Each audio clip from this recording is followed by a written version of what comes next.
este Santo Domingo celebramos la entrada del Señor en Jerusalén como aclamado como Mesías por una multitud que recibía el testimonio de aquellos que habían visto a Lázaro volver de entre los muertos.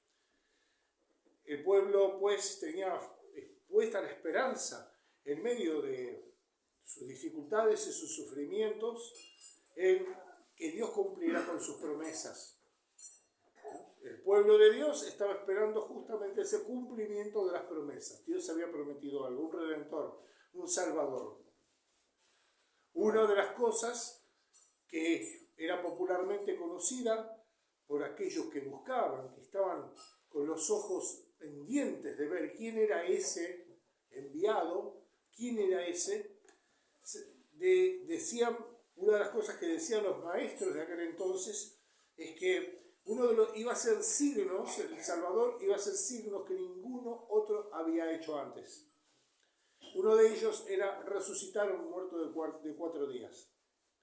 Cuando en la aldea de Betania pudieron presenciar al mismo Lázaro que conocían de toda la vida, volver de la muerte y volver de la podredumbre, hacerse presente entre ellos, sano y salvo.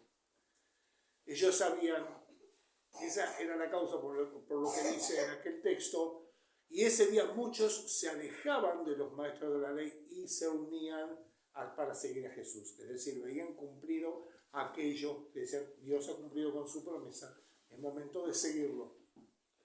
Esos mismos, el día en el que el Señor fue a entrar a Jerusalén, ellos mismos daban testimonio en esa multitud. Yo he visto a Lázaro surgir de entre los muertos y así, de manera que esa multitud aclamaba a Cristo por lo que oía de aquellos que habían visto ese prodigio.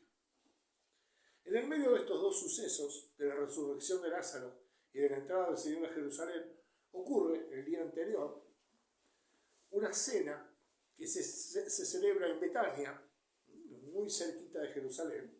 Es para nosotros una muy corta distancia. En esa casa estaba María sirviendo, estaban sentados a la mesa Lázaro, estaban los apóstoles y hay unos cuantos más que conocían al Señor y habían sido invitados en ese momento especial. Podemos decir una celebración íntima, ¿sí? Íntima de esto, de haber vuelto a la vida. Ese día se hicieron muchos presentes también ahí. Muchos estaban cerca de Jesús, viendo a ver si él era el Mesías o no. Obviamente que cuando veían esos signos, muchos de ellos creían, porque no basta con que Dios cumpla con sus promesas, nosotros tenemos que cumplir con las nuestras.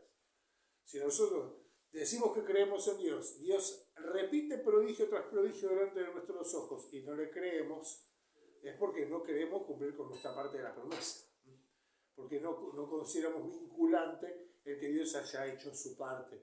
Nosotros nos dispensamos de hacer la nuestra, nos excusamos. Por eso, de todos los que vieron esto suceder, algunos creyeron y decidieron seguir a Jesús. Sin embargo, hubo otros que estaban presentes, estaban mirando todo lo que sucedía, veían a aquel del cual les constaba que había muerto y que ahora había revivido. Cabe siempre marcar la diferencia de lo que hizo Jesús aquel día. Volvió un muerto a la vida, a esta vida. En su momento, Lázaro tuvo que morir. No es la resurrección como la que va a vivir Cristo. Son dos fenómenos totalmente distintos. Pero uno es figura del otro. Uno era un signo para que creyeran en aquel que iba a vencer a la muerte y al pecado.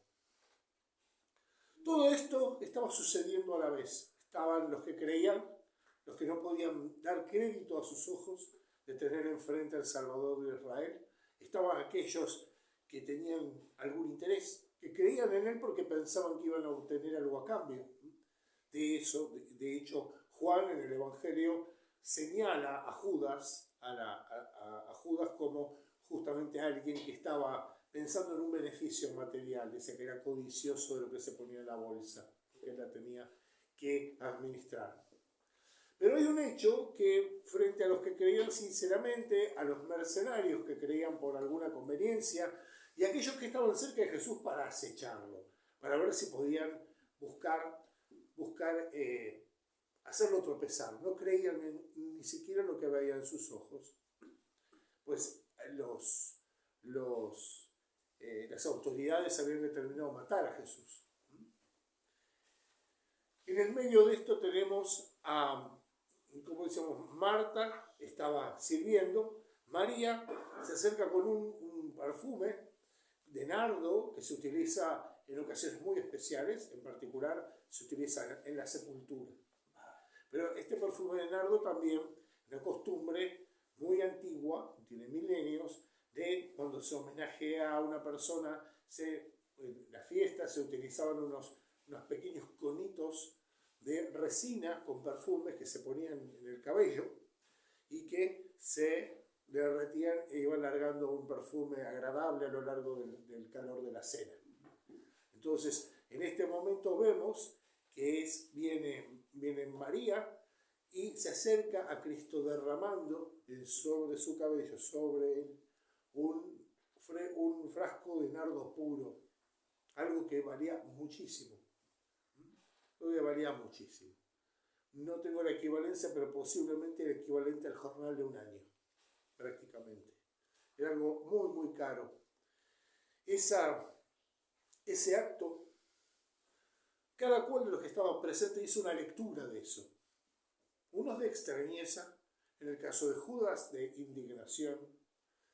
En el caso del mismo Cristo lo dice esto. Es un signo que está anunciando, déjenla, porque esto es algo que hace ella como movida por una mano más alta. Está marcando, está señalando esta unción con este perfume para los muertos, está señalando, en efecto, que en una semana él ya iba a tener que hacer el pasaje entre los muertos. No como un siervo, sino como un señor, pero sí morir en la cruz, sí dar su vida, sí consumar el sacrificio agradable a Dios Padre. Estamos justamente entrando en esto. La liturgia nos pone en comunión con esto. Es decir, estamos viviendo, tenemos la oportunidad de participar espiritual y sacramentalmente de eso que está sucediendo. Es por eso que estos días se suelen teñir de una solemnidad que va suspendiendo de alguna manera nuestra manera de estar, nuestra manera de ser. Y se impone esto que va pasando, vamos día a día acompañando al Señor en cada uno de los pasos de lo que va a suceder. Lo conocemos con la cabeza, pero no siempre lo experimentamos con el corazón. Por eso la Iglesia como una madre siempre nos sirve de esta manera.